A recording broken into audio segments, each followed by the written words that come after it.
The Jake Asman Show will begin shortly. Thanks to all these great Patreon members who help support the show. Get your SuperChats ready. Jake will be here in just a moment. If you love the New York Jets, this is the place to be.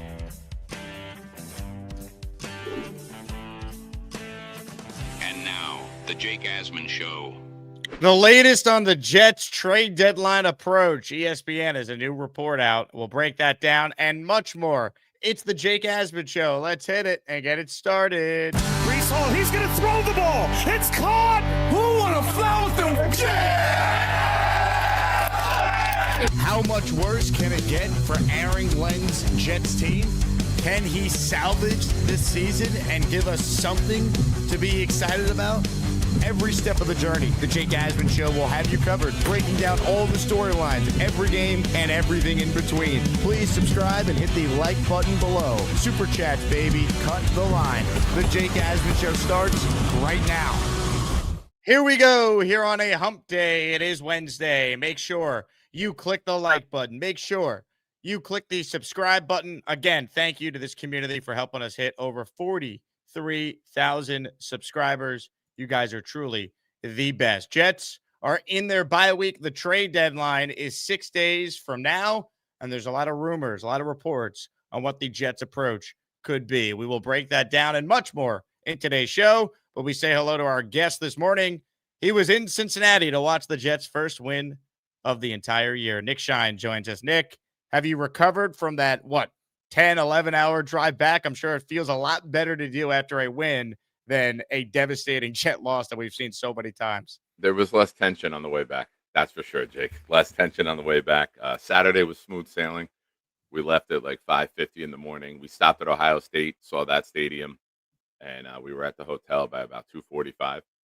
And then I drove Sunday night after the game, after we spoke on your show, and I got up to like Columbus, and Nick was falling asleep. He reclined the seat, and I'm getting a little drowsy. We stopped in Columbus, right in the city there, and stayed, because after Columbus, it's just emptiness for a very long time. So I was like, you know what? I don't want to take the chance and pick some awful, dingy, hotel, motel off the road. So, and then yesterday, with Monday, there's traffic, but it took longer to get home than to get there, but well worth it. Great trip, great environment. I can't say that enough about Cincinnati. Look at you. Yeah, Look at those claps. Everyone's going crazy. By the way, I actually know the girl there. I met her in Dallas a couple years ago when we did a road trip there. Her name is Jess. She's a diehard Jet fan. So that's Jess, who I didn't even realize was her. And that's you behind Jess there celebrating that Jet W with CBS capturing it on the broadcast. Love it. I have that effect on women, Jake, that they're crying near me all the time. I apologize to the ladies. Became friends with Jess after the fact. Like she had the front row seats. I was in the fourth row. And when we got the final pass breakup, the two Cincinnati fans cleared out, and then I went right down to the front row to celebrate. And I was sitting. They had 6 guys there who were really, really cool. They had clown wigs on, and the one guy was holding a sign that says Woody's Clown Show. So we were having a great time with them. They were highly intoxicated and having a blast and doing Jets chants down the end. It was fun. Everyone loved us until we got the lead. and then they didn't like us anymore. Yeah, they feel bad for us. You guys are Jet fans. And then when the Jets actually started playing some football and winning the game, it ain't so fun when the rabbit has the gun. Yeah. Well, the shtick that I was doing just to keep the peace. Great people. Like I've said this multiple times. If you ever have a chance to go next time the Jets are there, great environment, great people, friendly. Like, you know what I mean? It's not going to New England or Buffalo. It was very, very welcoming environment for a visiting fan. From the tailgate inside, where I'm at the tailgate, I met Icky Woods and Bilal Powell. Tailgate Jim was doing an event down by the water that Claudio from Gotham City Crew was a part of. So he messaged me to come join that. And just a great, friendly environment, man. I can't stress that enough. The experience as a visiting football fan was tremendous. And I would definitely do it again. It was great. Nice to see a win. There's certainly no doubt about that. Even if it's even if it's the smallest of consolation prizes with everything going on with Nick Mangold, it certainly was nice for the Jet fan and everyone associated with the Jets and any of Nick's family or teammates to at least see a win and the Jets winning that game in the state of Ohio, about 40 minutes from where Nick Mangold grew up. That is awesome. Speaking of Nick Mangold, today's giveaway, let's continue to pay homage to the great Jet. A Nick Mangold jersey up for grabs. Big shout out to Matt L., who won the Walt Clyde Frazier jersey in our weekly raffle series during yesterday's show. He's the first to gift today. He is in for 5. Hit it, AG. Who want to fly with them?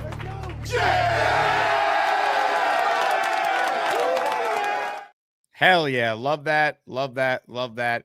We got a lot to talk about. Let's get to some sound now from ESPN Jets reporter Rich Cimini. This was on his Flight Deck podcast. Rich going through what he has heard, the values of some of these players that could be dealt, and whether or not he actually thinks the Jets will deal any of these players. Again, here's Cimini on the state of the Jets with the trade deadline now under a week away. I would put the top of that list Michael Carter II. It appears as if he has lost his job in the nickel to Jarvis Brownlee Jr., who has won the affection of the coaching staff with his physical style of play. NC2 was really a favorite of the previous regime, got a big contract extension, and now appears to be the odd man out. Now, he does have a lot of money left on his deal. He's got 2 years after this year, a total of $20.3 million left on his contract.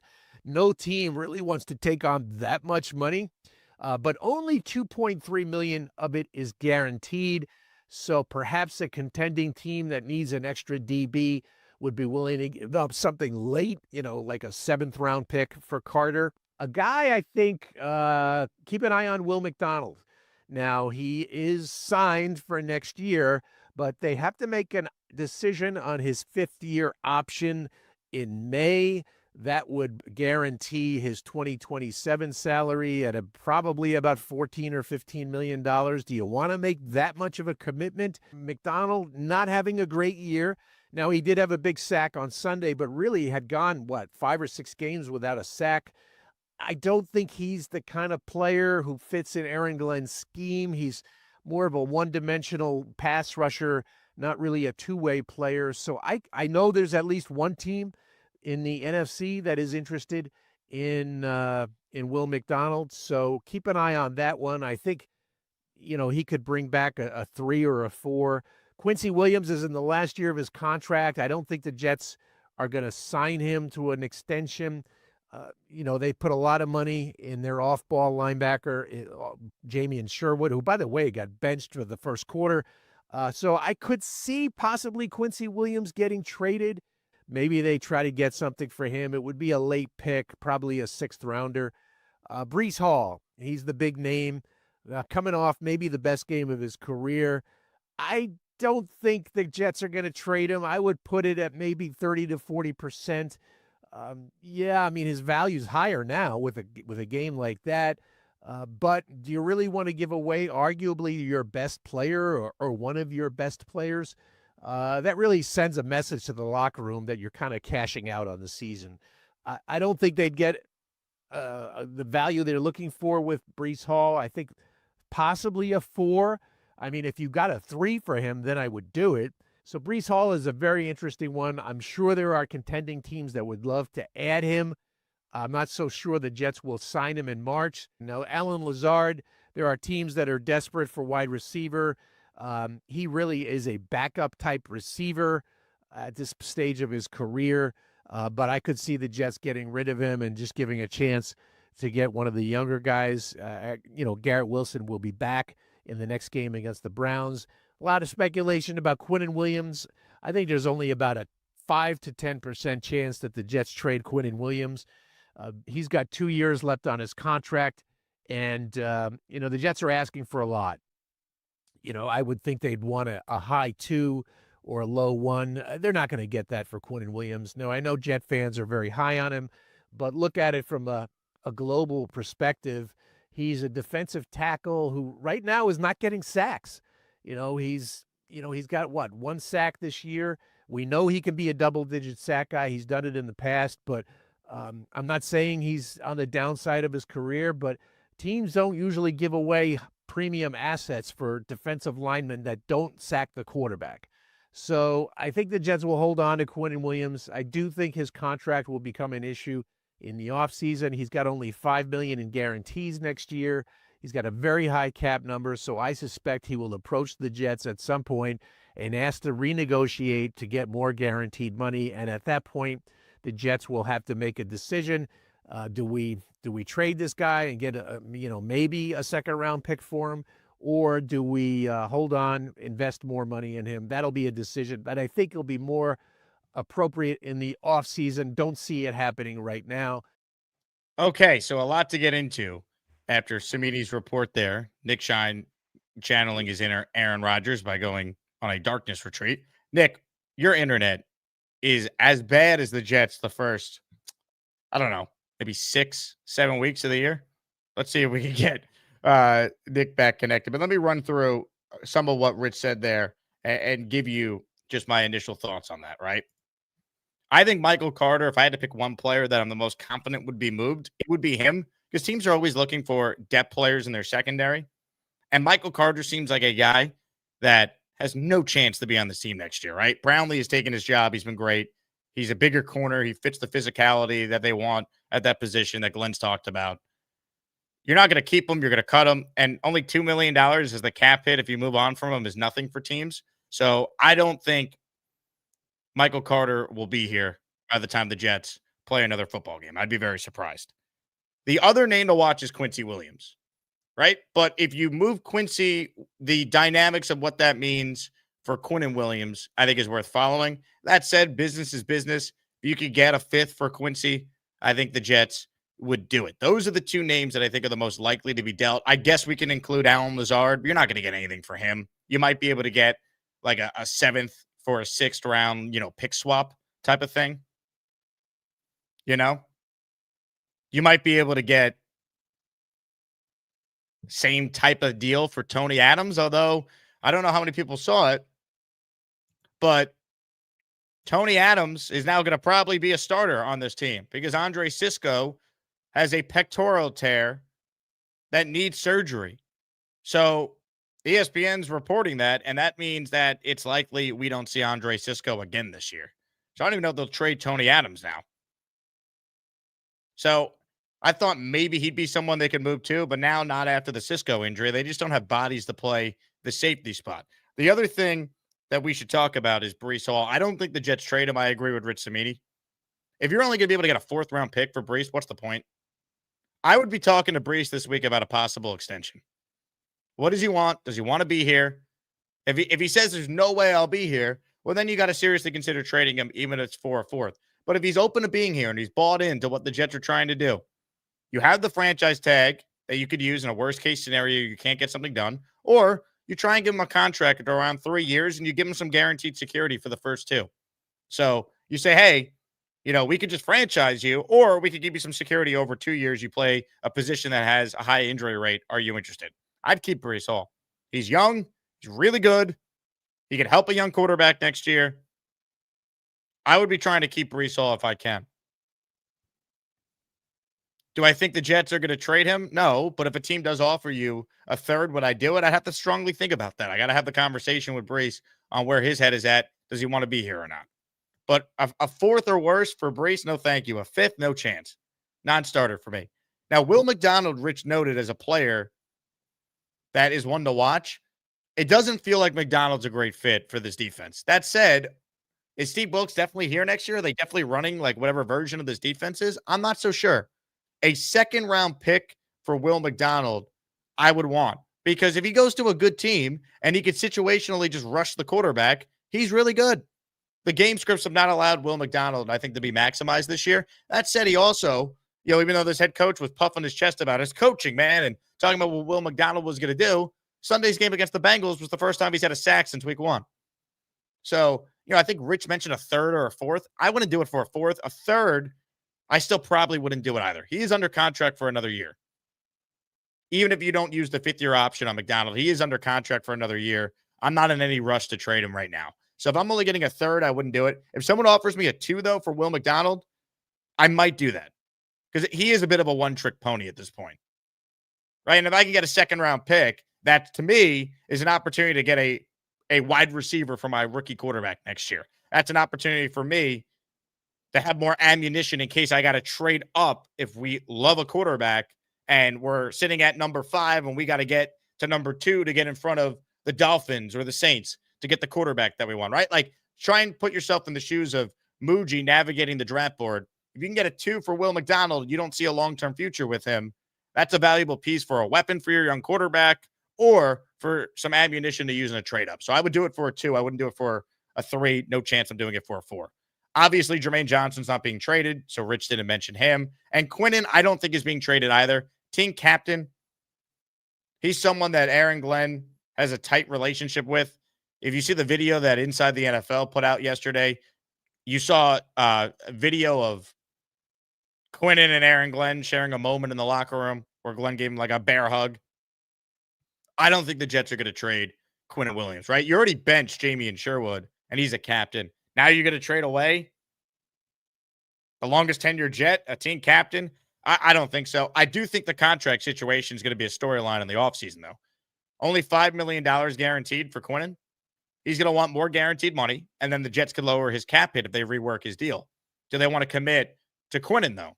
I still think they probably do, but let's see how the rest of the year goes. Let's see, is there real improvement, or is there just so much losing still, right? This is the one outlier game like many of us fear. They still finished with 2 or 3 wins, and Quinnen's like, look, I loved my time here, but you guys are going to be drafting a rookie quarterback. I want to go somewhere where I now get the opportunity to win in the last couple of years of my prime. That could be a legit conversation they have in the offseason. I don't think it's anything that happens now. And I'm not trading Quinnen Williams now unless I'm getting at least a first. I don't care if he doesn't sack the quarterback. If Quinnen goes to the right contending team, he's going to be a beast. So I need at least a first if I'm doing it now. A second does nothing for me right now. I will wait till the offseason and see if they could work something out with his contract, or if they decide they want to move on, then I'll get more teams that are seemingly involved in some sort of bidding war to drive up his price. I'm not doing it now. I think I could get more for Quinnen if that's the approach they want to take in the offseason than doing it right now. Now, the last player that we should mention here, and we haven't mentioned him, is Tyrod Taylor. Any team's going to call the Jets needing a backup quarterback? Is Brady Cook ready to come in and play? Do they value Tyrod enough? If Fields kind of reverts back to what he was, that all of a sudden, they feel like they can't trade him. Another player to watch. I don't think they trade him because you're going to need him to win games, but Nick Folk could be the reason why the Jets win some tight games late in the year. He's been great this year. Any team need a kicker? Willing to give the Jets something for him? Something to just watch there, right? 2 veterans on a team that's going nowhere. Teams will make calls. I don't think the Jets would trade either one, but we're throwing that out there. On that note, let's bring Nick Shine back. Nick, I kind of ran through Cimini's report there. Of all the players that you think could be dealt, which one do you think is the most likely?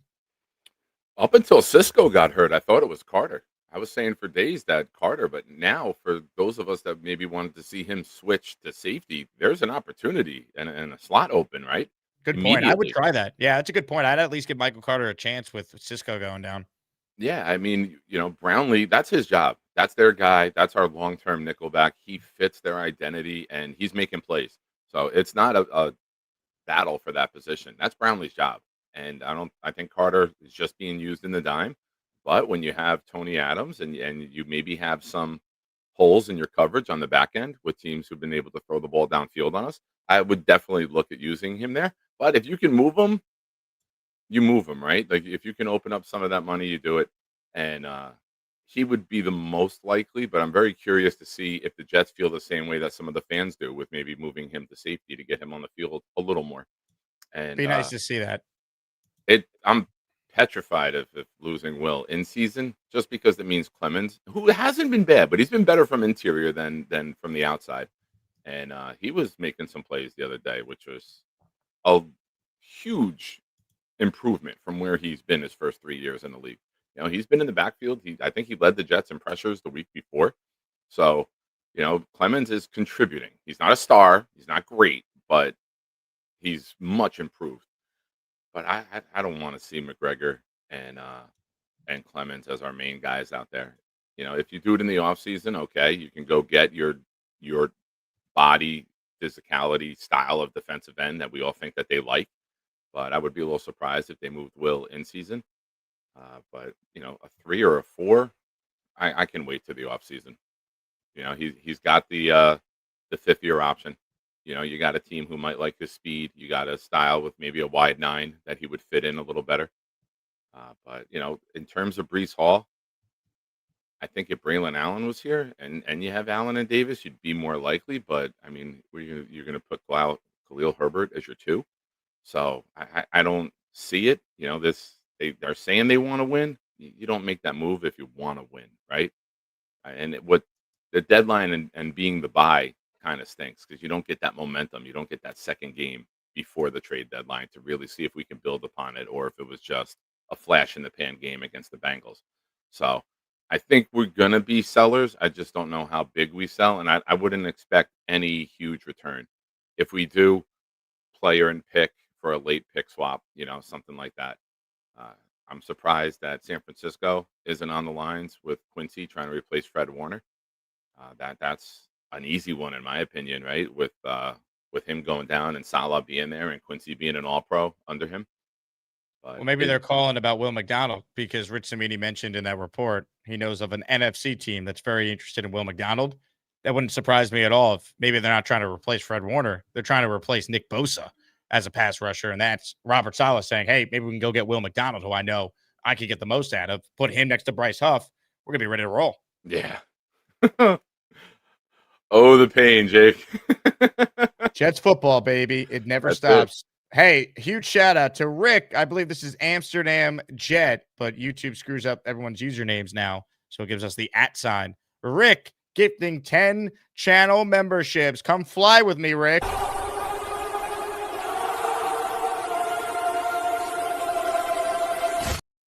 10 channel memberships have just been gifted. We're giving away a Nick Mangold jersey at the end of the show. Let me announce the raffle prizes for this upcoming week.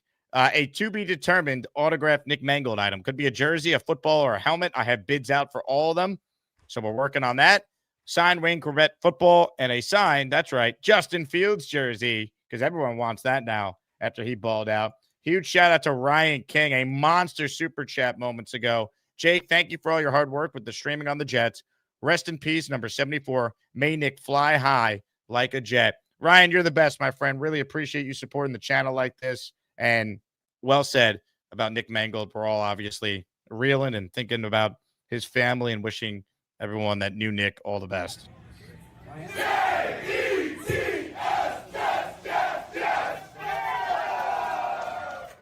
Ryan in the raffle for 20 with this super chat here. This one is from Dan, who says, Jets have an extra hour to prepare on the bye week with daylight savings time ending. That's right. There's no excuse for the Jets to not be ready to roll. They have the bye, they're at home, and an extra hour to prepare because of daylight savings time.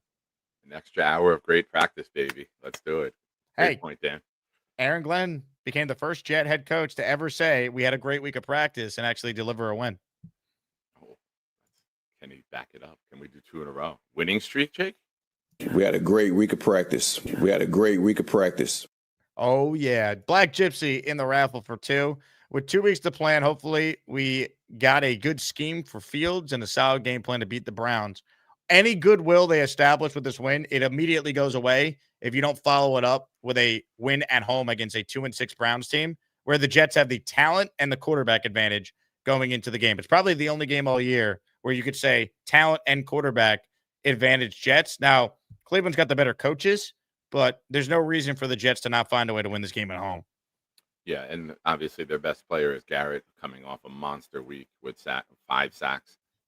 But, I mean, Olu and Membu, this is a great challenge for them, right? We're going to see, are you just doing well against poor pass rushes, or can you really step up and accept this challenge of Myles Garrett? Can you allow – you're probably going to see some sprint outs with Fields again like we saw early in the game. Get him out of the pocket, get him comfortable, get him moving, get him away from Garrett, and then hopefully the run game with Breece and Davis really starts. And mixing in Williams was a great play the other day too. I really haven't had the chance to speak about how great I thought Angstrom was. I mean, a 500-yard day. You knew we wanted to run the ball. He mixed it in well.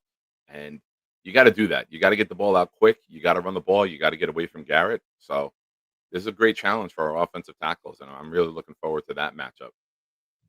Comments, questions, super chats. They cut the line. Daz writes in, happy Wednesday. Quit my job. So from tomorrow, doing my best Gorman impression. RIP 74, 10-7 incoming. You quit your job. Why'd you quit, Daz? What was wrong with your job? Excuse me, Gator. Add Daz to Mount Jobless. J-O-B, job. We know Cheats fan has called in and he said he's working somewhere, so he claims to have a job, but we know how that goes. Bobby is Bobby, Gorman is Gorman, and Beast is Beast. So we will see if Daz could get a job before any of those others. We got to put Daz on there. Take Cheats fan out. He should be dead to this community with some of the comments he made. But put Daz on there. And that way we can finally get somebody who gets on there and eventually gets a job. And we can have a big ceremony to remove somebody from the mountain. Clay Hobbs writes in, you have the perfect opportunity to turn over the roster, free up cap space, and acquire a ton of picks to go in loaded for the offseason. But, of course, don't trade anyone. Pathetic. I mean, Clay, what do you think you're going to get for some of these players? Like, what? And if we're talking about guys that are in their walk year, I'll entertain the conversation. When you talk about trading McDonald for a fourth, when you talk about trading Quinnen Williams for a second or third, no thank you. Like, I'm not tearing down this team.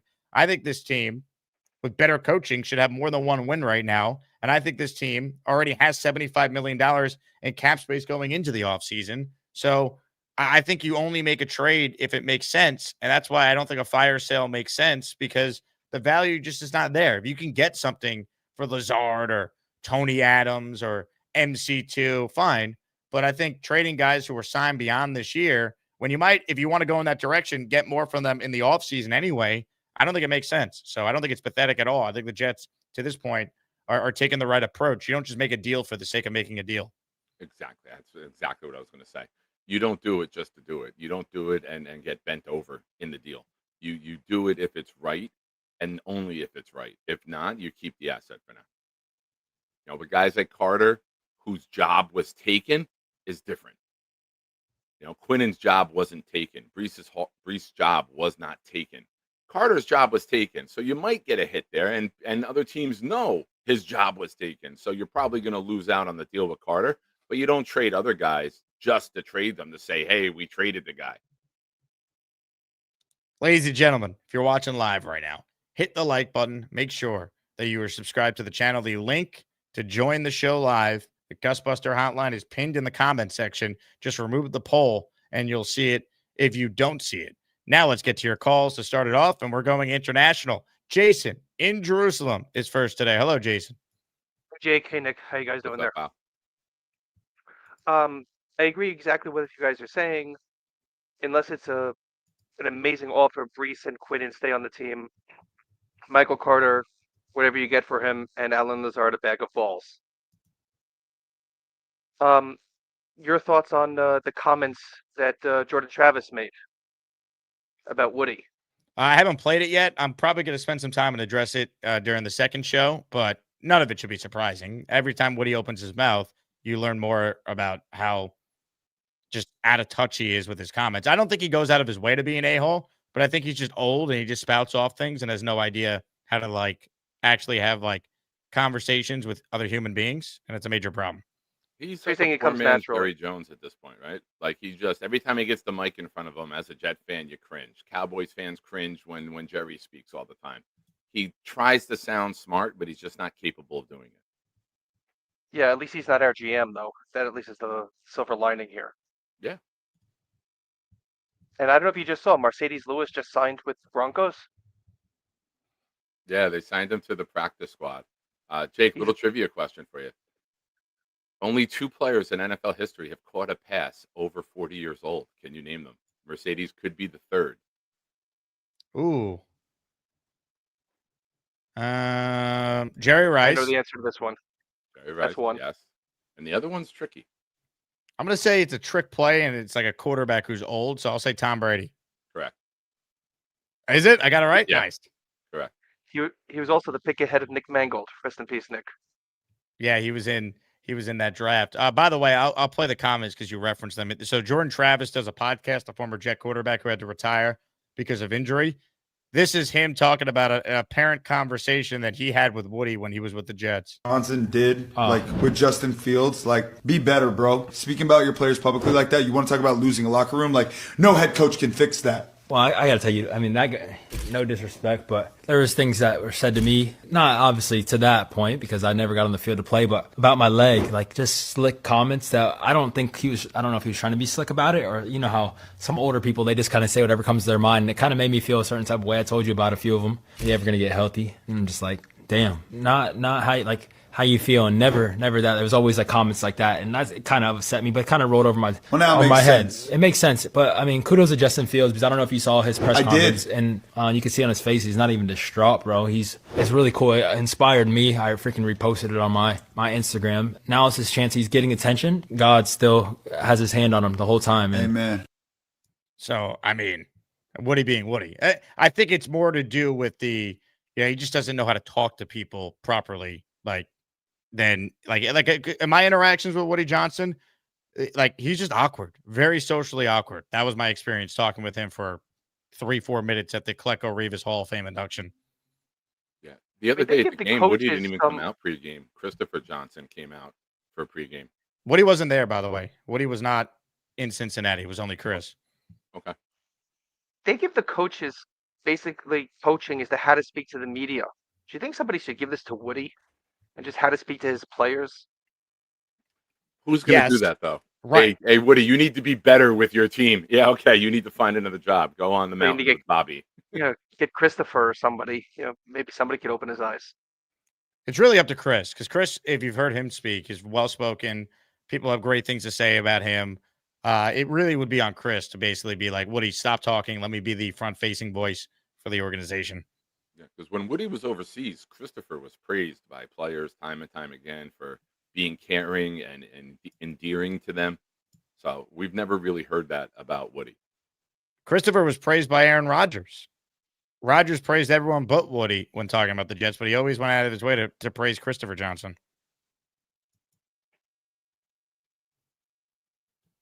Good call, Jason. Appreciate it. Comments, questions, super chats. They cut the line. Let's see what we have here. Let's get back to your calls. And up next is a man where you decide where he's calling from. Could be the great indoors, could be the great outdoors. Nobody knows. We find out now.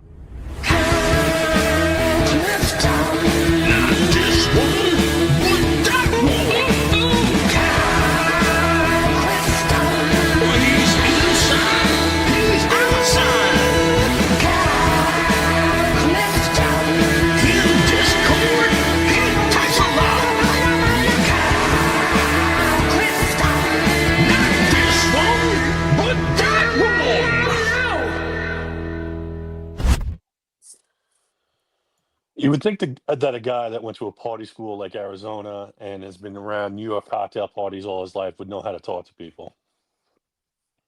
It's kind of weird. The problem is he's a billionaire, so no one ever tells him no. Right. Yeah. Maybe that's it.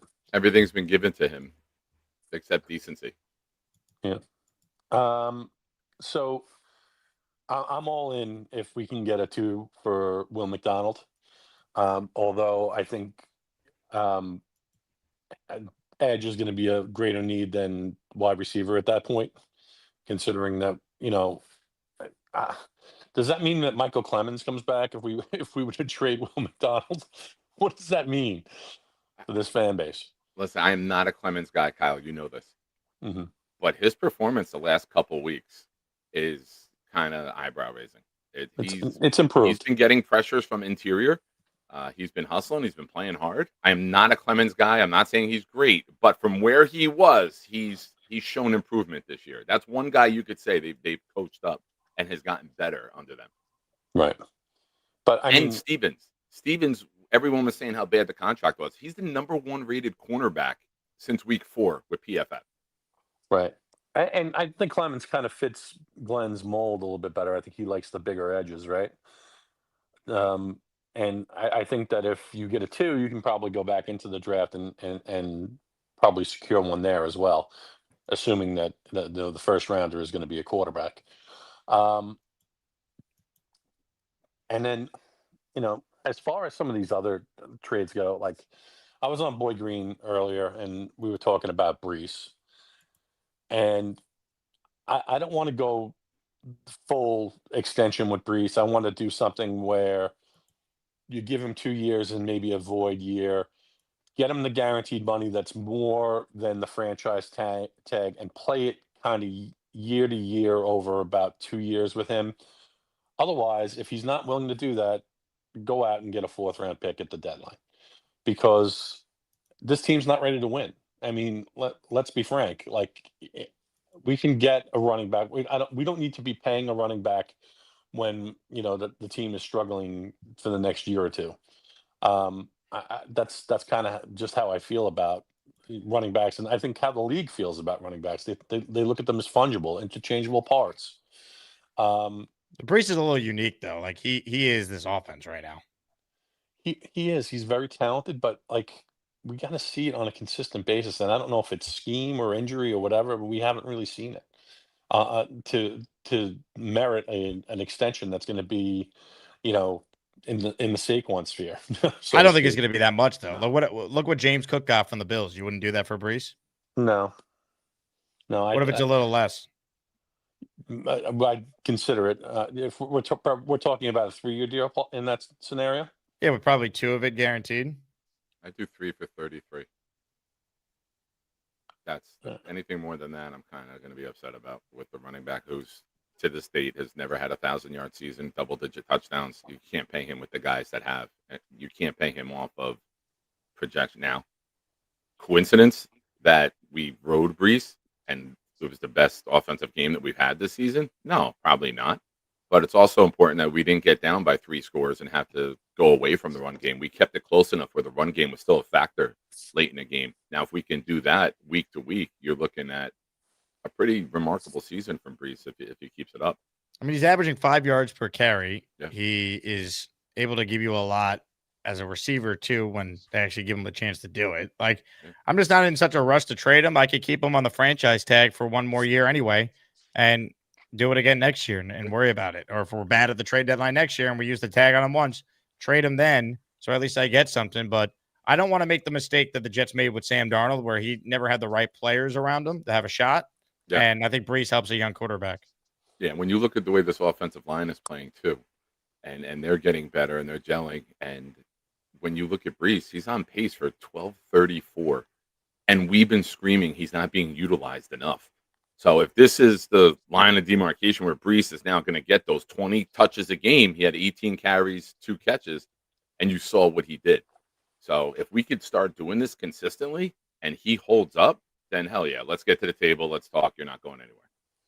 Yeah, and I don't know what kind of deal would be out there, or what kind of market there is for linebacker. So I don't know if there's going to be anything for Quincy. Maybe you're looking at a 5th or 6th round comp pick in 2026. Niners have multiple 4s, so maybe you can get one of them from them.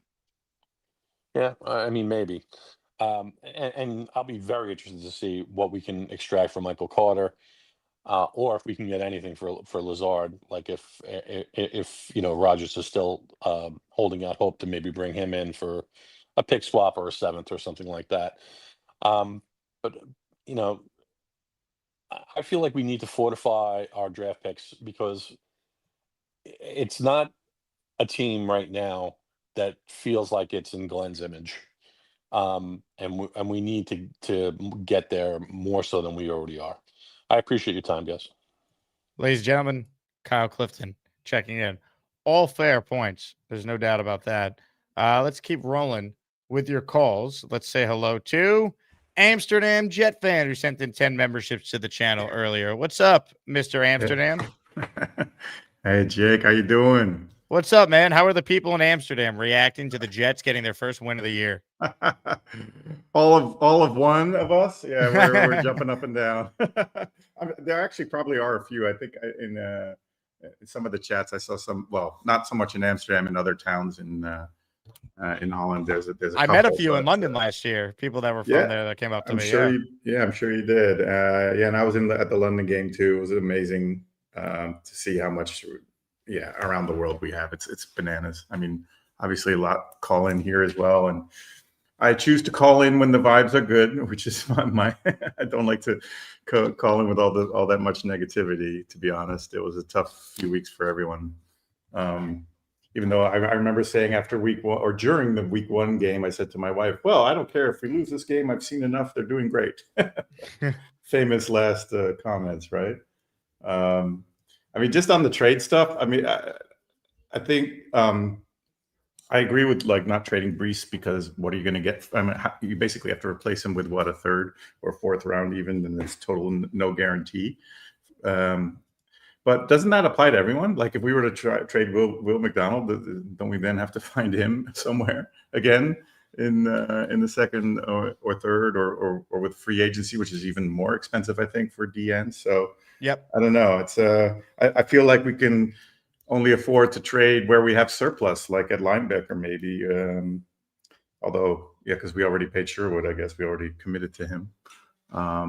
And then Michael Carter. But I heard you say that Cisco's injured. Is he done for the year? He could be. He's going to need surgery on a pectoral, so he's probably done. So Tony Adams inserted back into the starting lineup. So Woody Johnson, is he going to rip Tony Adams? Because he got him benched last year. He ripped Fields and it worked. So maybe he needs to say something negative about Tony Adams and he'll go out there and play like Ed Reed against the Browns. Master motivator, right? My God, what a crazy banana. I mean, it worked though. Funnily enough, I was also going to mention. I don't know if have you ever seen the guy who does this QB school on YouTube? I have. Yeah, he did one on Fields this week, right? Yeah, exactly. Did you watch it yet? I haven't watched it. I saw he did it on Fields though. I watched it last night, and I thought it was really good. I think also for us Jet fans to deal with like the frustration that is like, what is he, right? Can he do it? Can he not do it? And it's a really good in-depth analysis of it. He obviously gives him a lot of praise in the right moments, but you still see, even in like, I think there's 4 or 5 like really good plays where he's still too late, actually, right? Where like he's completed the passes, they're 20, 25 yard plus passes, but there's a hitch in there and there's a nut. And that's the thing that like, if he can't get that out of his game, I think we're always going to be frustrated with him. I think that's just the way it is. And if he can somehow fix that and not get the second hitch and wait that extra half a second, if he can somehow get that out of his game, then there's an enormous ceiling there. But I don't know if that's doable after, I mean, what is it, his 5th year now? But all the schemes from our offensive coordinator, Tanner, that all looks pretty amazing, I got to say. Like, so many people open all over the place. So I find it all quite promising in that way. But yeah, with Fields, it's always going to be frustrating unless he can just get that second hitch, that 1 second or whatever, however, half a second, whatever it is, out of his, out of his habits. Because it looked pretty fluid. Well, I thought so too. Without and Garrett being there, maybe he wasn't looking for Garrett all the time and then listing spots elsewhere. So I thought maybe he just ran the plays as called instead of maybe trying to get Garrett the ball. And he looked really good in the pocket. He did. No, absolutely, I agreed. But it was funny to see in the replay. Like, I never look at the all 22 and said all this, very in-depth stuff. But when you look at it with that detail, it was very interesting to see. I mean, he still pulled it all off, but there was even the little unnecessary hitch here and there, and it's like, oh man, if he can get rid of that, he could be superb. That's who he's been, though. That's the problem. He has that long release. So I wonder if see it. Yeah, exactly. And if it's not fixable for whatever reason, if it's mental, or whatever it is, then he's at best a bridge next year, and maybe just a backup as well. Yep. Who knows? I'll say Fields playing well is a good thing because you don't want to have to just get rid of him, take a $22 million cap hit on top of the Rodgers cap hit, on top of drafting a rookie quarterback in that cap hit, and having to still spend $8 to $10 million to get a legit veteran to play for you if that rookie's not ready and you want someone there to help mentor the kid anyway. So Like, it's just a lot of money to sink into quarterbacks who aren't on your team, which is why Woody's comments were so dumb. Hopefully, Fields can play well, and there's no animosity between him and the organization where he's requesting a trade and you can't keep him around for a young quarterback. 100%. 100%. And what you've been saying as well is like, it doesn't matter what pick we have. Don't have to sit there at the demand the number 1, 2, 3 pick. Because not only the number ones that you've been highlighting that haven't made the Super Bowl, I think you were saying this week. It's also like people that have been getting second contracts recently, also still haven't proven it. Like, look at Tua, right? I mean, even Justin Herbert, who I think is great, but he hasn't won a playoff game. Or who else? There was another person that got a second. Trevor Lawrence got a second contract, also still, kind of up in the air with that. So, Herbert's win games. Kirk Cousins. He's the best of the quarterbacks. Yeah, I think so. And because at first I thought it was, he doesn't have the talent around him. Then I thought he didn't have the coach, and now it's like, wait a minute, what is it? But we'll see. I mean, he's still really good, but I mean, it's a tough position, and we all know this. There's only a very few people that can do it. Well, anyway, I was very encouraged with Justin. I was very encouraged with the team. I thought even Aaron Glenn with his decision makings and aggressiveness and 2-point conversions and everything was worth it all. So let's go Jets. Rick, love it, man. Great call. Hope you're doing well out there. Who want to fly with them Jets? Here's a little more on my point on it doesn't matter where you pick, it's who you pick. Right? So I gave the stat, the last 10 number 1 picks in the draft at the quarterback spot, 0 Super Bowl wins. And we can go through it. They all have had varying degrees of success. A lot of the success is not even with the teams that actually drafted them. But this graphic, I don't know who originally posted it. Otherwise, I'd attribute it to them. But it's been making the rounds on social media. You see the column, first QB drafted in the year, and then who actually was the best quarterback out of that draft class. And most years, right? If it's in red, it means the first quarterback drafted was not even the best quarterback of their respective draft class, right? And some of the years where they were, it was almost by default. Kyler Murray, Trevor Lawrence, Jameis Winston. It's by default. Burrow is the last, hey, number 1 pick, clearly the best guy, went to a Super Bowl. And even he is not a perfect player because, unfortunately, he's had durability issues, which is why he didn't play the Jets on Sunday. So, let's calm down with the draft pick and let's focus on winning games, establishing winning habits, and giving this new quarterback, whoever it ends up being, the best opportunity to have a chance to succeed here, unlike Sam Darnold. Let's feel good about Engstrand. Let's feel good about Glenn. Let's feel good about, guys on this team improving throughout the year. The O-line looked great. Membu's had an awesome rookie year. Olu's taking big steps forward. Tippmann's a legit guard for you. Mason Taylor looking like a legit player for you. Garrett's Garrett. That's what I'm more focused on. They need to win games, man. They're not going to win, their next 9 games and finish 10-7, right? They're probably not going to win more than 5 games, right? So let's see real improvement. And that's why I think winning after the bye against the Browns, when you're at home and you have an advantage in a lot of key areas like talent and quarterback, find a way to win and keep building on this. That's what every Jet fan should be rooting for over the final 9 games of the season. Yeah. I think the most important thing with what we saw the first 7 losses is the eye test. I thought Glenn coached really well this week, and it obviously helped lead to the win. I think we need to see him improve. We need to see the coaching staff improve. Engstrand got better as a play caller. I think the eye test overall is more important to me than what the record may end up being. Show that the job isn't bigger than you, Glenn, because for the first 7 weeks, there was a lot of moments where it was. Show that you deserve this job. Show that you're going to be here long term. Put your imprint on the team. You saw that the team really celebrated him the other day. So anyone who was pushing out stories about, he's going to lose a team, it didn't look like that team was lost in the locker room the other day. That's what winning does, right? That's what winning does.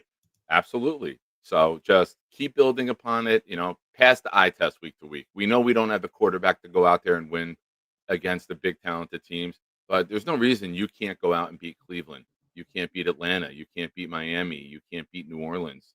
There's games to be won out there, and just compete in the other games and show that you're close and show that a quarterback will help put you to another level. And who knows? Maybe Fields getting called out is the match under his ass that he needed to get motivated and get going. He's got to realize this might be his last chance to be a starting quarterback. Go throw the damn ball. Why hold it? Just get rid of the ball. If the scheme is that good, get rid of the ball. Guys will be open. He threw with the anticipation to Johnson on the first touchdown. That was a great anticipation. Got the ball, took the hit, and released it on time. So give me more of that. Comments, questions, super chats. They cut the line. How about this from Eric? Says DeBrickashaw needs to be inspired.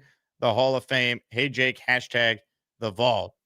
I don't quite understand what he means here. Did he confuse Mangold for DeBrickashaw, or is he saying DeBrickashaw also is a Hall of Fame caliber player? But either way, Eric, thanks for supporting the channel, man. And I love DeBrickashaw. Pride of Freeport, Long Island. Never missed a game. Never came off the field for the Jets. I mean, he's a legend, as is Mangold. Both guys rightfully in the Jets Ring of Honor. I think Mangold has a legitimate chance to be a Hall of Famer, where Brickashaw would be in the Hall of Very Good. Yeah, to me, Brickashaw was a constant. He was reliable, but he was never a top 3 tackle in the league at any time. He was a very good player, but I don't think he'll ever get anywhere near the Hall. Mangold, 7 Pro Bowls, 2 All Pros, beloved player.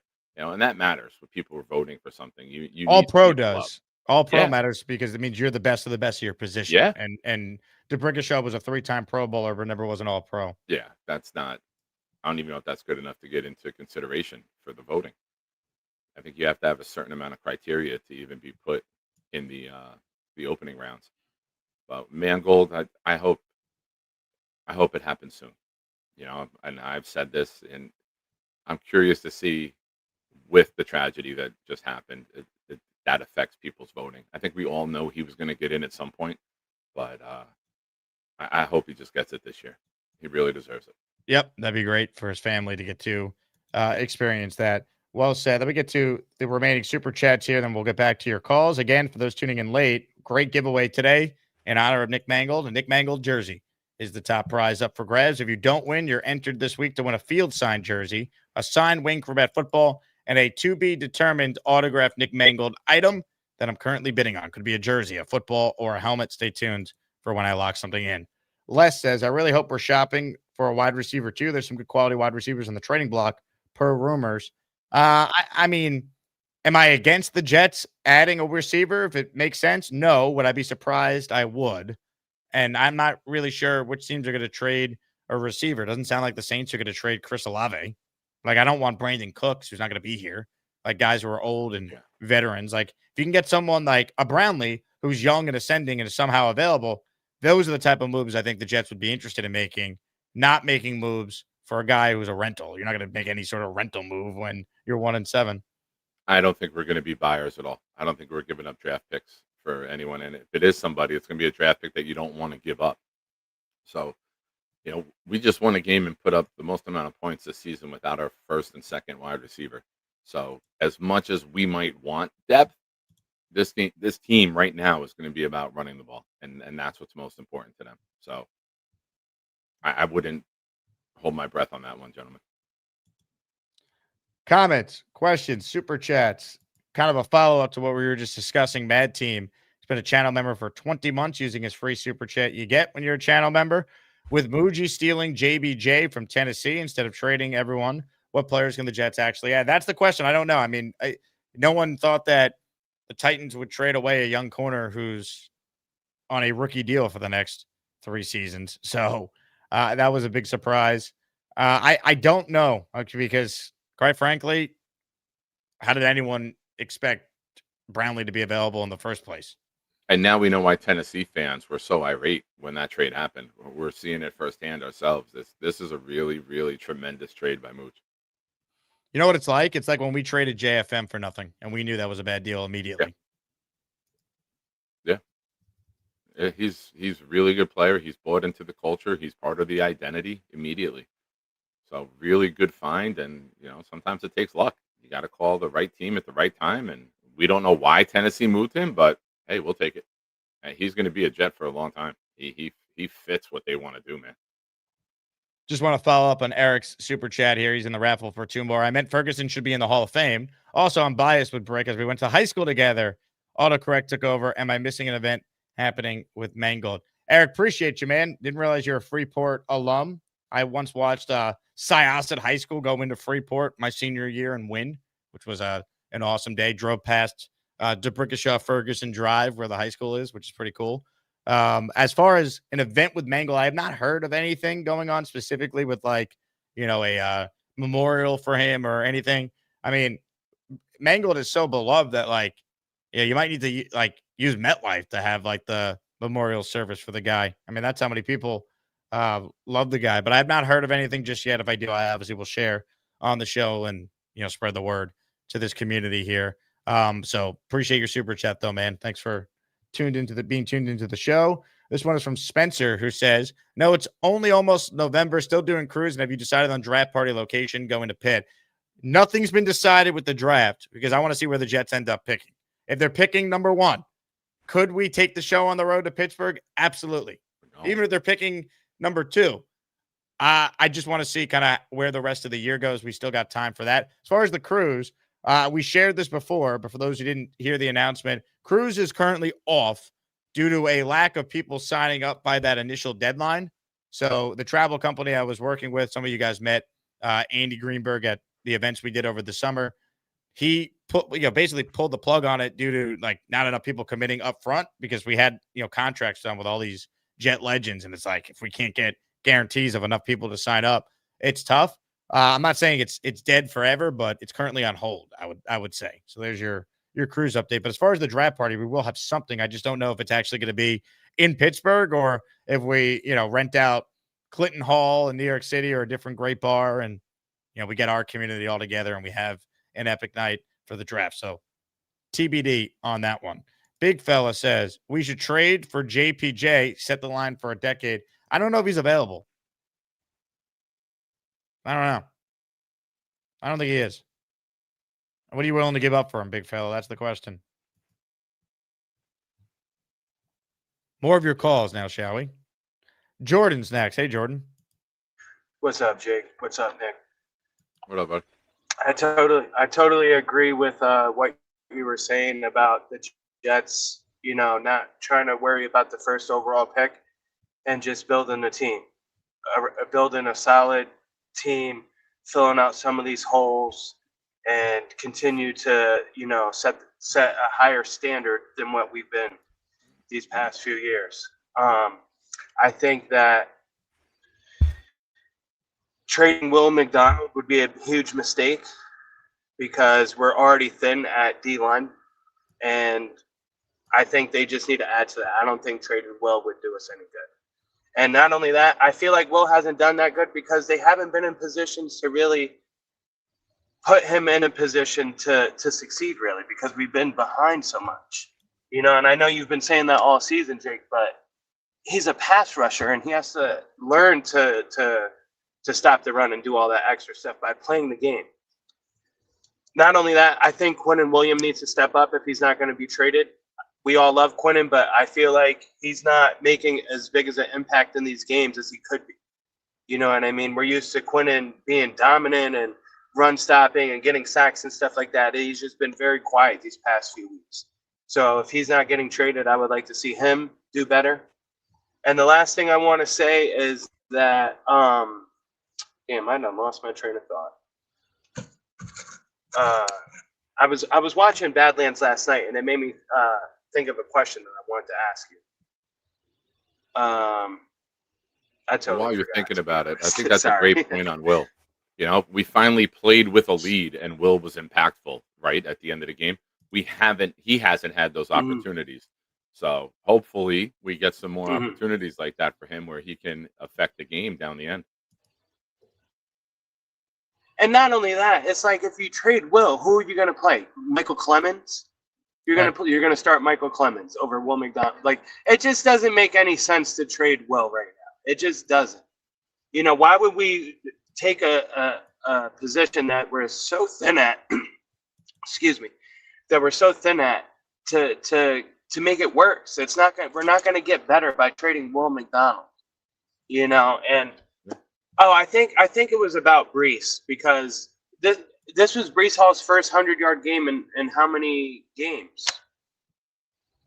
It's been a little bit, right, since last year.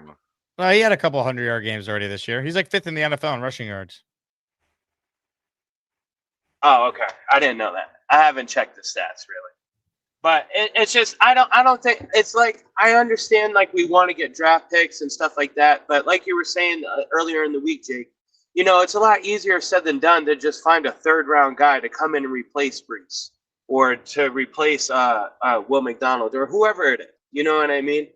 So I just think we need to, you know, sell off some of these guys, Michael Carter, whoever they feel is not going to fit here.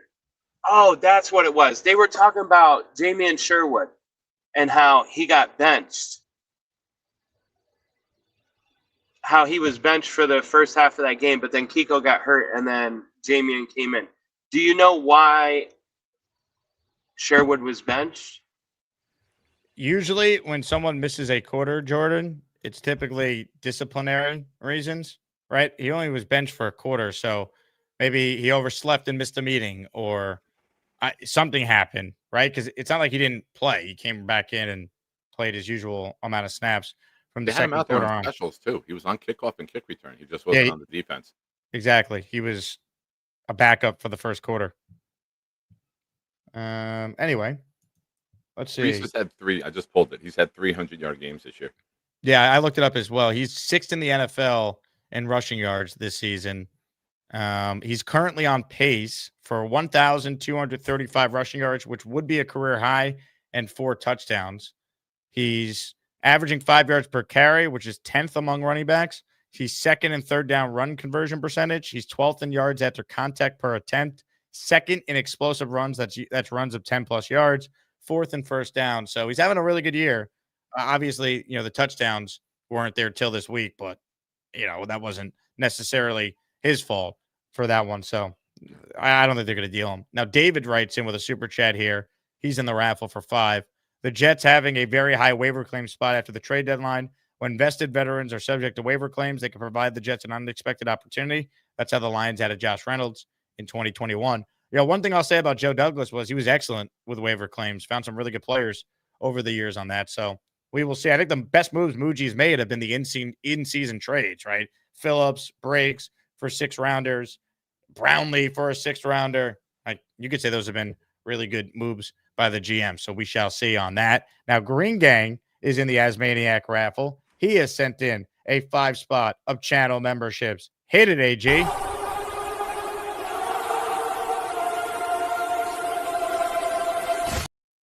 Green Gang, thank you. A little breaking NFL news. Aiden Hutchinson and the Lions have agreed to a new contract. Multiple reports have it as a $180 million extension, $141 million in total guarantees. He was a guy that I was hoping the Jets could draft in 2022. They ended up taking Sauce. Hutchinson went 2 picks before Sauce, number 2 to the Lions. That guy's a phenomenal football player, and I got a chance to interview him when he came to Houston for one of these college football awards that we did our show from, and he could not have been a nicer guy. So I've always been a big Aiden Hutchinson fan. So Lions take care of one of their own. And one of the most memorable rookie singing performances, too, on Hard Knocks. That's right. That's right. Wow, 4 years, 181, 140 million guaranteed. So big money for a guy that probably going to play his entire career with the Lions. I mean, he's from there. He played at Michigan. Like, he's the most beloved player on the team besides probably Goff at this point.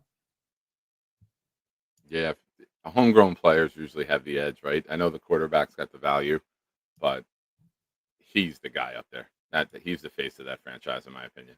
Second highest paid edge rusher now in the league behind Micah. So it's Parsons making 46.5 AAV, Hutchinson 45, TJ Watt 41, Myles Garrett 40, Danielle Hunter 35.6, Max Crosby 35.5, Nick Bosa 34. So he got paid big money. Yeah, they're getting quarterback money now. They really are. They really are. You're not wrong. Let's get to more of your calls, ladies and gentlemen. He's searching for a job. Let's hear from the man that we refer to as Bobby Midnight, who joins us from Vermont. Well, you know, I have my own YouTube show. If I'm awake, I'm going live. But Les Jake has a show. Bobby. Now, Bobby, before you start your call, I was listening to the Michael K show. Yes. What was that, 2 days ago? Yeah, you called Monday. in. Why didn't you mention that you know me? Yeah, didn't I say I know it? I thought I did. You didn't say sorry. a damn thing. I would call in today. I'm going to call in. I like getting on his show because they let you on your show.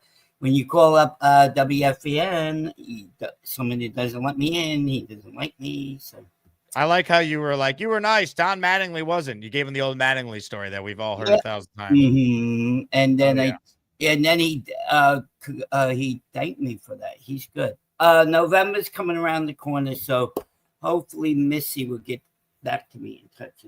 Oh yeah, we've heard about Missy for years already. Years? It's only been It's only been a little while. God. Ooh.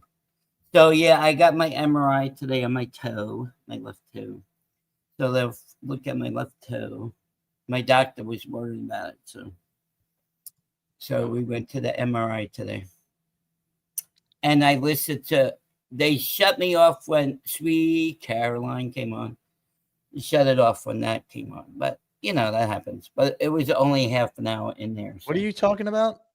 I had an MRI on my left big toe. I understand, but what does Sweet Caroline have to do with anything? Oh, when you're in the MRI, they let you listen to music in there. It's so loud. And you requested Sweet Caroline? No, I requested the 70s pop music, and then they put it on. They have like music, all kind of music. Oh yeah. You should have just said to them, "Do you want me to karaoke?" Yeah, And why then don't you you just sang the whole time. New York. Have you seen my show? Have you seen my? Oh, I didn't know. I didn't say that. No. And they were like in and out. We were in and out half an hour. So I want Dodgers to win because Don Mattingly sends her on the Blue Jays. And then, yeah, I felt bad. I think the Jets should not trade, like Nick said, wait until the needs. Get the trading if it's good. If it's not, don't trade. Hey, Hal wants to see your toe. I'm not No, how you do not. No, it's a well, like 6 years ago, me and Michael fell downstairs at the UMass arena. So Together, you both fell? Yeah, because you know how my right foot is in the top of the, I can't feel it. I thought I was on a stair, and Michael was in front of me. He went down first, then I went down second. Then I kind of hit my toe against the railing, and the toe goes like that. You know. Remember when you had dead maggots living in your toe? Yeah, that was, oh my God, yeah. No, they were alive. They weren't dead. They were alive. Great. Even better. Well, that was Bobby, just because the internet is really good at doing research, can you give us the year and the arena that you fell at, and maybe people can find footage of this? Oh, it was, I think was, they said I had an X-ray 2016. I think that could have been it. Oh, that's a long time ago. And Yeah, where was but it? then Dr. UMass, down at UMass, you know, where the arena is, Okay, so no, you can't give me the college.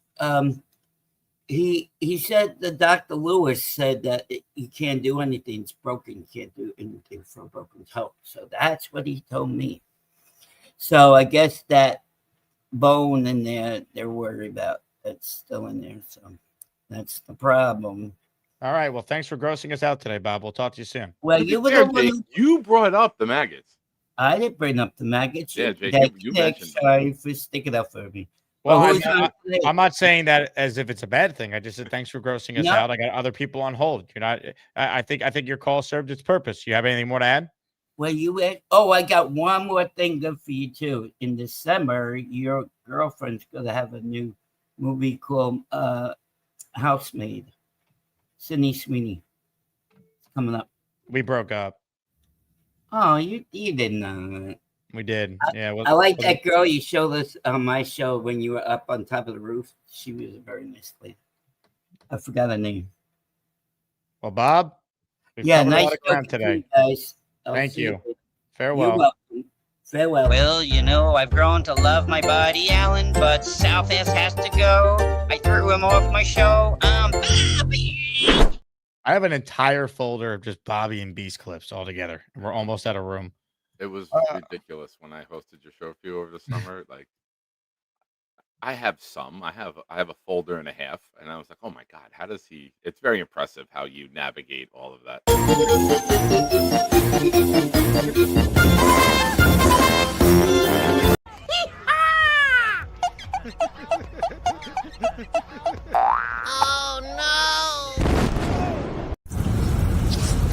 Bob, you did great. Let's go. Still coming out. How is it still coming out? It's been 5 minutes. Oh, well. And the Only the best for Bobby Midnight. Spencer says, Jake, have you heard Bobby do the Young MA remix? I have not. I have not, Spencer.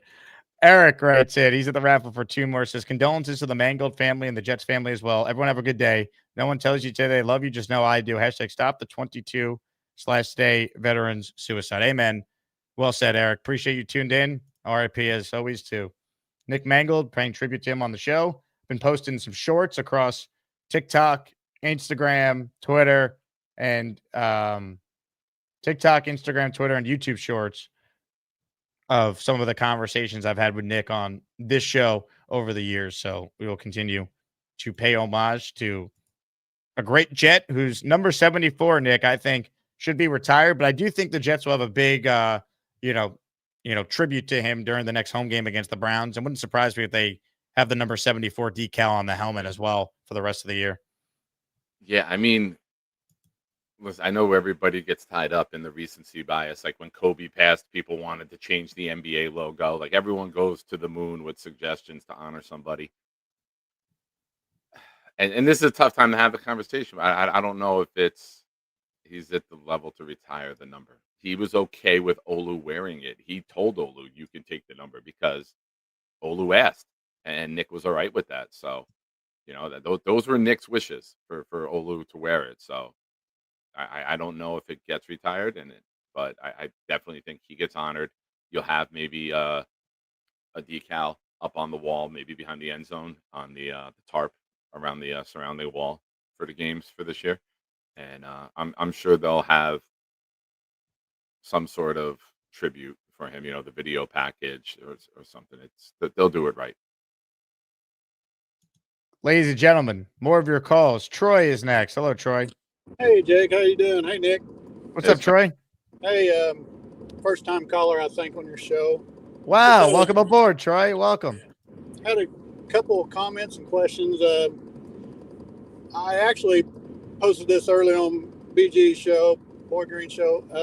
What do you believe in some of the older guys that are there, like Quinnen, that's been there for years and not winning? How do you think how are they getting along in that locker room? And do you think they want out? Just kind of like Breece as well. I mean, I think winning determines that, Troy. Texting things that saying free 20. So, I mean, what do you think of that? Yeah, I mean, I think he wants to win, right? But I think coming off that game where he played well, like I think if the Jets approached him with a contract extension, he would listen. Like I think you have an honest conversation. Like, hey, man, do you want to be here? And if he says yes, I'm looking to keep him. Try and see if you could offer him a 2-year deal that gives him some security and he's willing to take it and be a part of this. He's only 24. He's a good football player. He's having a really good year. Like I'm with you. I think Glenn has not lost the room. I was worried about him losing the room if he stuck with Fields, and Fields was horrific. But coming off that win where Fields played well, that's a credit to the coach getting buy-in from his team and keeping his quarterback confidence level up. So I think free 20, as Black Gypsy just nailed it in the comments, that was more about him just getting an opportunity to get the ball. Because then he came out and said this week that he said to the coaches, hey, with Garrett not out, like, give me the ball 20 to 25 times this game. Like, I want it on me if we don't win. And they did, and they won. So I think that's what free 20 was more about, them like, hey, I want to get out of New York. I believe that win this last week was big for that locker room and for the whole team, honestly. Agreed. I think they needed it. You don't want to be 0-8 going into the bye week where there's 2 weeks of negativity, one and done the coach, going winless, like all just the horrific conversations we've unfortunately had to have on all our shows because of how it looked until this past game. Most definitely. Hey, how do you feel about the trading our possibly number 1 pick or number 2 pick and trying to fill up the team full of Glenn's guys? I wouldn't trade my first round pick for anything because I need it for a quarterback this year. And second round pick, I might need to potentially move up to get my quarterback, depending on how many games the Jets end up winning. So we'll see. But I am not. I'm not trading my first round pick for anything. If you trade your first round pick, it's to move up. It's part of a package to move up. That's right. So who do you think as a quarterback? Obviously, that's who you're going to pick. I mean, who do you think's worthy of that number 1 pick? I think it's really too early to tell. We don't know which ones are definitely going to declare. I mean, the 3 names that are the most, talked about as of now, and this changes constantly, is Fernando Mendoza from Indiana, Dante Moore from Oregon, and Ty Simpson from Alabama. It feels like it's those 3 that are kind of in like the tier 1 bunch, but things change constantly. Yeah. Hey, I appreciate you taking my call. Troy, you got it, man. Great first call. Put you down on the raffle for 2. There could be other quarterbacks that emerge, Nick, but I think those are the 3 for now. Yeah, Sellers is very intriguing prospect, but as a Jet fan, I don't want to draft a guy that we have to develop from the pocket. I would rather take the guy who is the killer from the pocket immediately. And the other guys are better from the pocket. Sellers is by far the superior athlete, but I'd rather have the guy that could be in the pocket time and time again and make those big throws and throw with anticipation and make clutch throws. And I don't see that from Sellers. I see a great athlete who you have to develop, and I don't want to take that chance with the Jets. I'd rather get the great thrower. I am right there with you. Like, to me, if I got to sacrifice a little bit of athleticism for a guy who's like a great processor and could get the ball out on time in rhythm, especially if you're keeping Engstrand, that's what his offense is. So I'm with you there. Absolutely. You can't take a guy that you have to develop from the pocket. We're seeing it now with Fields, right? Sellers' comp is Fields. Tremendous athlete. Doesn't really get rid of the ball on time a lot, holds it too long, and then breaks down to his athleticism and takes off. I do not want to go that route.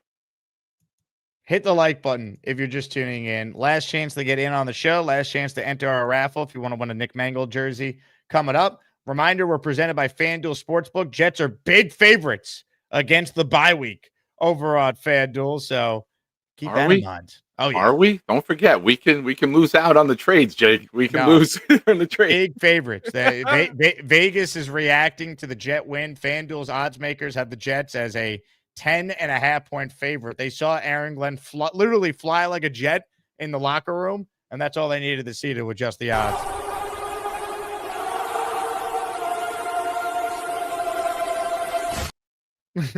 I will take the bye week on the money line. Ladies and gentlemen, we already got Woody Johnson making stupid comments or the comments getting revealed during the bye week. We're already taking hits during the bye week.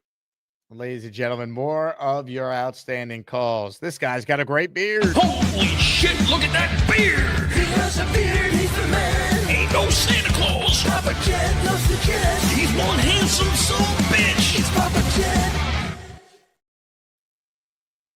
Hey guys, you got me? Papa. What's up? Hey. Oh, it's messed up, sad week, you know. But as far as the trades go, if we do trade, I'm keeping JJ over McDonald.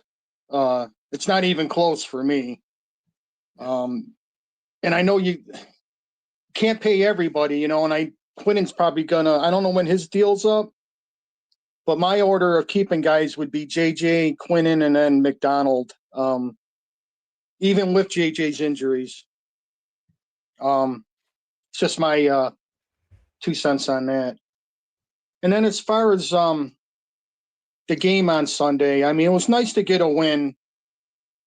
But when my son texted me on Nick's passing, and it just knocked the wind out of me, out of all of us, you know. When he came out and publicly and said he needed a kidney. I was just thinking, okay, he'll get a kidney and he'll be good as new, you know. And then what was it? 2 weeks later, it's just so sad, you know. And he was my favorite, you know, all my years of being a Jets fan. He was my favorite offensive lineman, and I love offensive line. That's my belief to build up strong, you know. So definitely gonna miss him. And I know people were saying, you know, Nick probably helped us get that win. Who knows? You know, I don't know if it's that or just fate, but you go in all sports when something like this happens, that happens a lot. You know, the team just rallies, you know. I know when Dennis Bird accident there, our next game was against Buffalo, and we had no business winning that game, and we won it. I think it was 9-7, something like that. I think it was a Pat Leahy field goal at the end. Not sure on that. But Pat Leahy, yeah. But Jake, this is a thought, and I think it's a question of when and not if, but when Nick makes the Hall of Fame, what about like 200 raging Asmaniacs go to Canton all wearing 74 jerseys and just put them in, you know? Yes, it's in the works. If it happens, I'll be there. Yep. And I just say, just show up in force. Even if there's no seats in that stadium or wherever they have it, we can just be there and show force. They can hear us outside the stadium, you know? So I'm in if that, well, when it happens, not if, but when. But lastly, Sunday I was watching the Bills game because where I live, the Jets game wasn't on locally. So I was in a basement with a bunch of raging Bills fans, and every time they scored, I had to hear that stupid ass Bills song they got because my buddy plays it every time. But anyways, at the end, so I'm following the Jets game on ESPN or whatever, and I said, man, this is a game here, you know? So the Bills game ended, and I was just hoping, come on, CBS, go to the Jets game, you know? And they did, so I got to watch like the last minute. But right at the very end with you, Nick, you know, they showed you there, and I was like, holy cow, it's Nick, guys, it's Nick Shine, it's Nick Shine. Awesome. And they go, who the hell is Nick Shine? And I'm like, forget it. I forgot where I was for a minute, you know? But anyways, you look good on TV, Nick, so. Oh, thank you, sir. But that's all I got. But Canton, Jake, we'll be there. I'm with you, Papa. Amen. First win! I was there for Revis and Klecko. Mangold's in. We will do a meetup in Canton again, 100%. Hey, shout out to Doug, who just gifted 5 channel memberships to the community. Who wanna fly with them?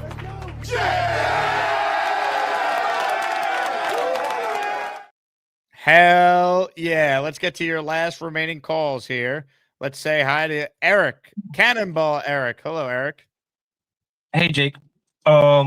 I definitely don't think we should be trading Breece if we're getting anything under a third, because, you know, we're going to have a new rookie quarterback next year, and you need weapons for him. We already only have one receiver. Brandon Allen's banged up. You need someone you could dump the ball off to that can make things easier on your rookie quarterback. But we'll probably trade him to the Chiefs for a 5th, and he'll be Saquon Barkley, and we'll look stupid. And we'll use that 5th to get another Tyler Barron or something like that.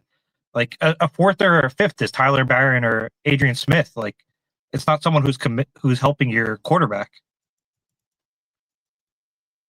I mean, I agree. All right, like let's not make the Darnold mistake again. Let's not give our rookie quarterback any excuse for not having talent. Like, let's make sure that we give him a running game, give him protection, which they should have in place.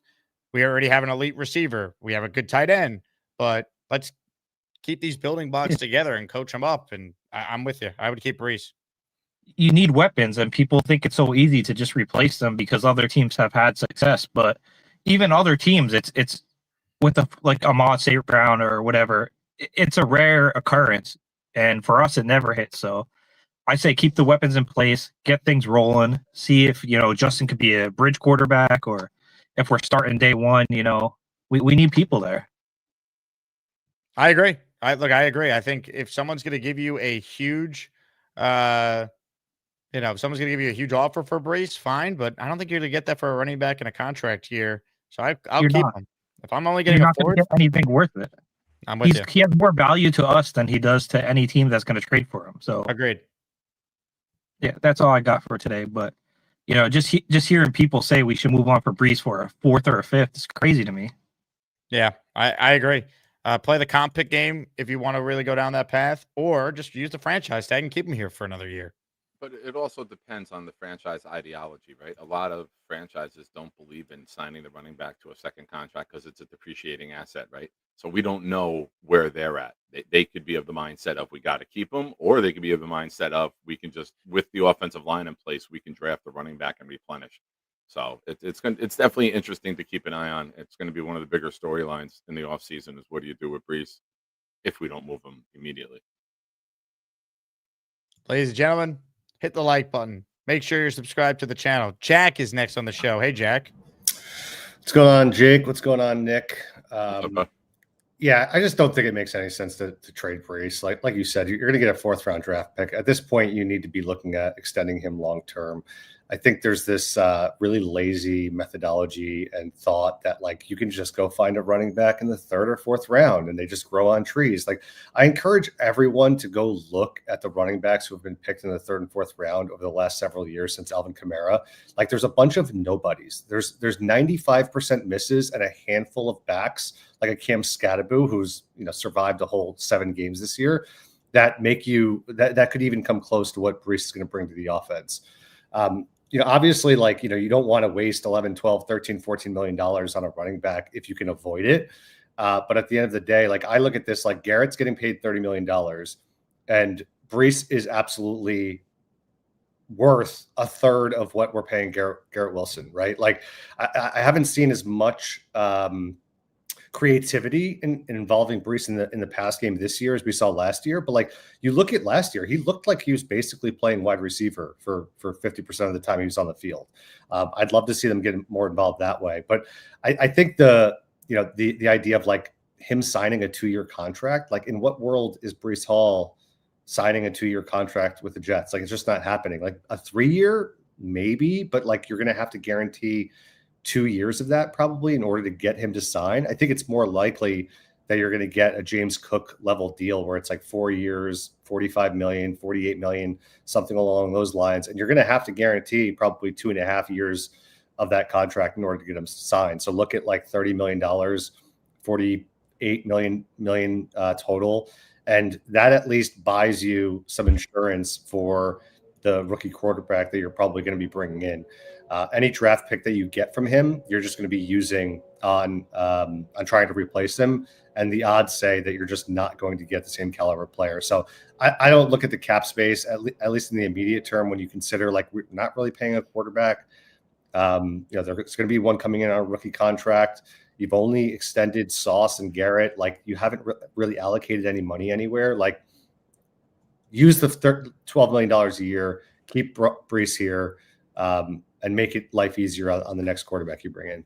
Totally agree, Jack. And think about the amount of dumb signings the Jets have made over the years. And it's we know Breece Hall, no matter how you feel about him, if he's a great player or a good player, he's a good player at the bare minimum. I'll keep him here. I know what he is. He's a good football player. Do we wish that maybe he was a little better? Okay. Some of it might be. Look at the quarterback situation that he's dealt with. Look at the fact that the Jets are trailing in these games and they have to get away from the run. They really don't have a ton of balance in his time here. So I'm keeping him because they've spent money on such bad free agents and draft picks at the running back spot. Michael Carter, LaMichael Pirine, they finally seemingly hit on Isaiah Davis, and Braylon Allen's a complete unknown at this point. We like his talent. I know what Breece is. He's a good football player. I would like to keep him. Yeah. I mean, it's hopefully he shows his value coming down the stretch, right? There's some winnable games. We all thought the schedule got easier as the season went on. Get him the ball 20 times a game. Let him show his value. maybe we're underestimating what his contract might be because we haven't seen him be that cowbell. We haven't seen him be the workhorse. We haven't seen him leading the Jets to victory. We've seen glimpses of it, but stay healthy, dominate, go rush for 1,200 plus, push double-digit touchdowns. Yeah, I'm fine with doing it. I just don't know what the organizational standpoint is on running backs. Ladies and gentlemen, we will get to our final call momentarily. But first, I do want to remind everyone out there that if you have yet to enter the Asmaniac raffle, this is your last chance to do it. We're going to give away a Nick Mangold jersey at the end of today's show. So it's an opportunity for you to win that. And if you don't win that, you are, of course, automatically entered to win a signed Mangold-related item, signed Wayne Corbett football, and a signed Justin Fields jersey. So keep that in mind for those who missed yesterday's announcement for the raffle. We did raffle 46. We're on to raffle 47. Before we get to that last call, Big Fella says, thoughts on Woody having the balls to raise ticket prices. Also, have you seen the clip of the Jordan Travis interview where Woody said he won't get better? We played it earlier, Big Fella, so, roll back towards the beginning of the show if you want our full thoughts on that. And I'm going to talk more about the season ticket holder thing later on, but, I had some thoughts on Twitter yesterday. For the life of me, I don't understand why anyone would continue to get season tickets. And I'm not going to tell anyone how to fan. If you want to get season tickets, you do it. But my rationale is this.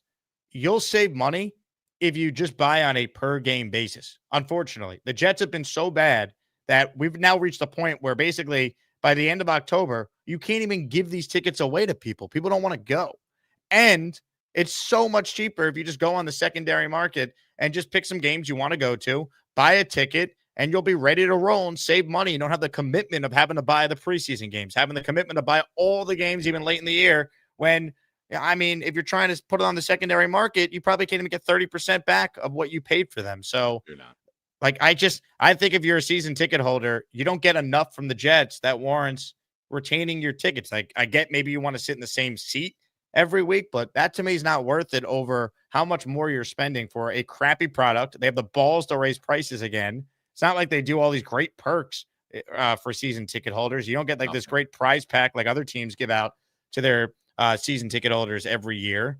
Like, to me, it's not worth it. You never get a playoff game because you got to win the division for that. So there has not been a Jet home playoff game in over 20 years. It's not worth it. I'd rather just go on a game-by-game basis if I still want to go to every game as a former season ticket holder. It's very, very easy to get tickets.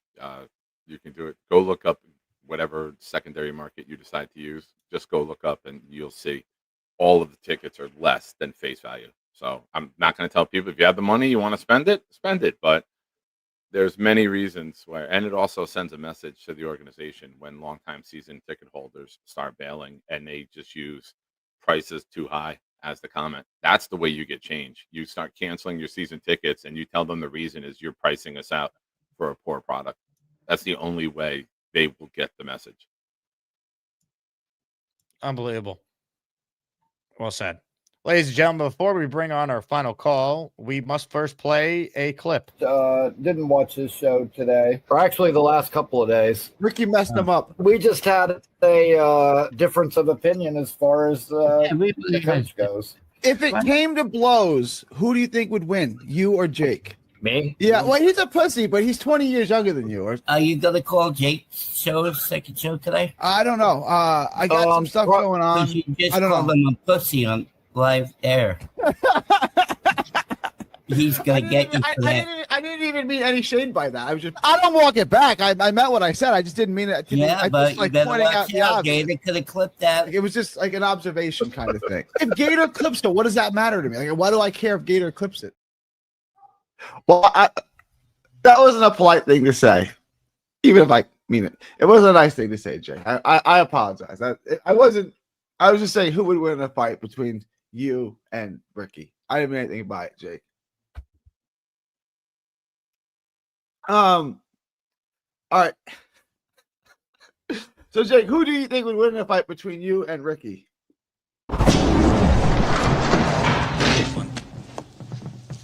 Now look what you've done, Gary. No more protection from the Asmaniacs. Had to pull you out of the chat and cast you down with the sodomites.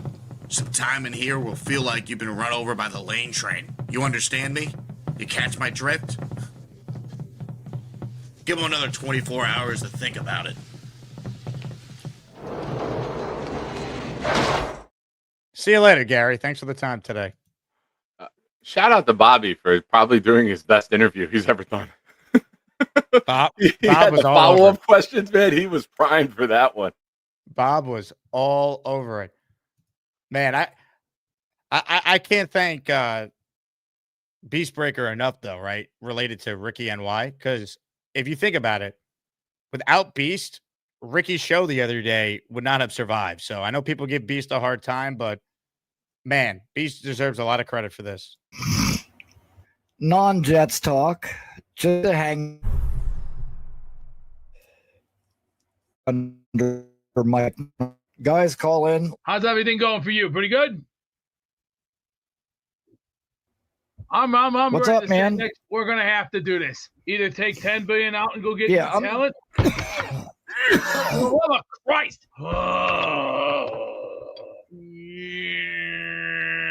$10 billion will have to be taken out. We have no choice. I look at it like, and I lived, but last my other team, Florida. Then he said, I already said next year, why don't we just go out and get some talent? We have to give them the test first, and they have to pass all 3 tests. That means they got to have speed and they got to have charisma. Speed and charisma. Because you don't have these 3 things, what the hell are you going to do for the rest of your life? Eat at Wendy's? Why are you not fucking producing? You got to start thinking like, ooh. do you let him walk? And it's okay. Yeah. Guys, right out of here. Right here. That's going to be it. Get a new quarterback. Thank you, Beast. Appreciate.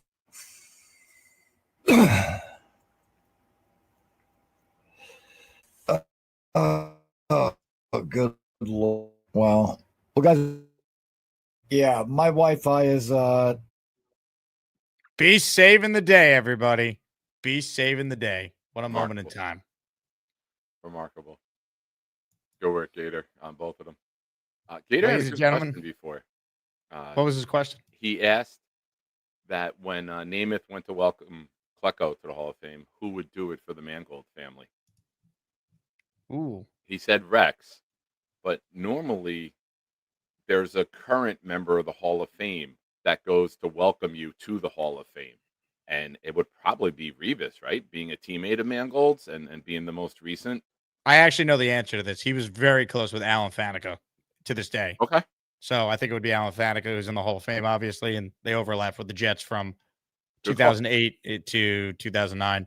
But yeah, I mean, Rex maybe could be there too with them. And I mean, it'd be great to see Brickashaw there. And I know he's super close with Willie Colon. I mean, that's the thing with Mango, man. Like, there were so many great tributes to the guy from everyone, even people like I forgot even played for the Jets. Like, it's been really cool to see. It shows his reach and his impact on people, not just as a player or teammate, but as a person. You know, it's a 100%. shame that we have to honor him in this way at 41 years old with 4 small kids, man. It's scary as a dad to just think of situations like that, you know, and for the kids as well. So it sucks, but you know, he deserves his all the praise that he's getting. Tremendous Jet, tremendous human. It's time to give away a Nick Mangold jersey to everyone who entered our raffle. We spin the wheel now. It's time to announce the winners of the weekly Asmaniac raffle. Let's spin the Jake Asman Show Wheel of Champions and find out which Asmaniac is winning an epic prize. Who's going to win a Nick Mangold jersey? That's the question. We need the answers. Ladies and gentlemen, if you win, you got to email me, asmanjake@gmail.com, your name, your address, and the size you want the jersey in. Ladies and gentlemen, good luck to everyone, and thanks to everyone who supports these raffles, because without it, we wouldn't be able to do it every day since July and every week since December 1st of last year. Good luck to all, but your winner is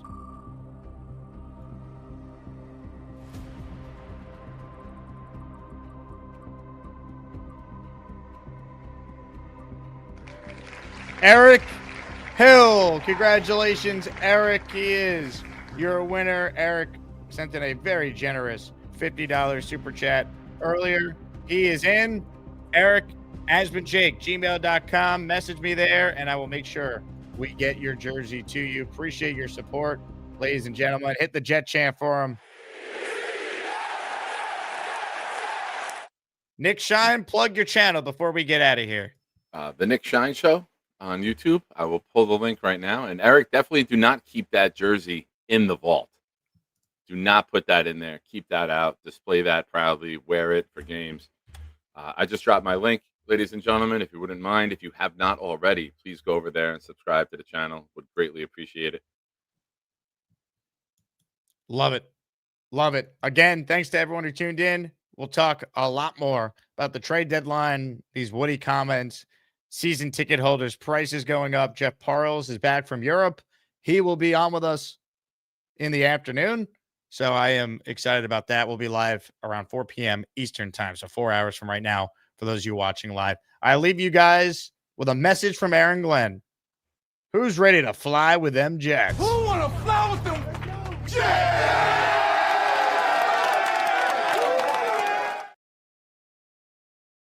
Oh, hi. Jake wants me to ask you to click on the like button. That's right, Lane. And if they don't subscribe to the Jake Asman Show, this team may never win another game. Let's go, Jets.